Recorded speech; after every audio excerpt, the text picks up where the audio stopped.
বিনিয়োগকারী বন্ধুরা, আসসালামু আলাইকুম। আশা করি ভালো আছেন। আমি ইউনিয়ন ইন্স্যুরেন্সের একটা রেজিস্ট্যান্স দেখাচ্ছি। এর আগে আমি দেখাইছিলাম এখানে একটা রেজিস্ট্যান্স যেটা সিহর্স প্যাটার্নের, এবং এখানে একটা রেজিস্ট্যান্স এটাও সিহর্স প্যাটার্নের। এটাকে মিট করছিল ইউনিয়ন, এবং মিট করে সে সামনে উঠে আসছিল। এখন আমার মেজারমেন্টটা ছিল সিহর্স প্যাটার্নের উপরে, না হোয়াইট সোয়ান প্যাটার্নের উপরে। কিন্তু হোয়াইট সোয়ানের একটা টার্গেট ছিল এই 64 লেভেল, আর একটা ছিল এই 45টাকে মিট করে কারেকশান হয়ে সে আবার উপরে উঠে আসছে।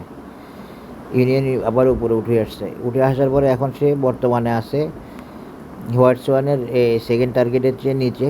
এখন হোয়াইট সোয়ান যে বাজারের সেকেন্ড টার্গেট, ইউনিয়নের সেকেন্ড টার্গেট, সেটা তো আমরা বলতে পারতেছি না। তাই আমরা এখন আরেকটা রেজিস্ট্যান্স দেখাচ্ছি যেটা ফিবোনাচি গোল্ডেন রেশিও 0.618 লেভেল। এটা একটা ভাইটাল রেজিস্ট্যান্স, এটা একটা ভাইটাল টার্গেট। তো ইউনিয়ন এই টার্গেট ক্রস করে গেলে যারা নতুন নিতে চাচ্ছেন তাদের জন্য এন্ট্রি। আর ইউনিয়ন এইটা ক্রস করবে কি না বলা যাচ্ছে না।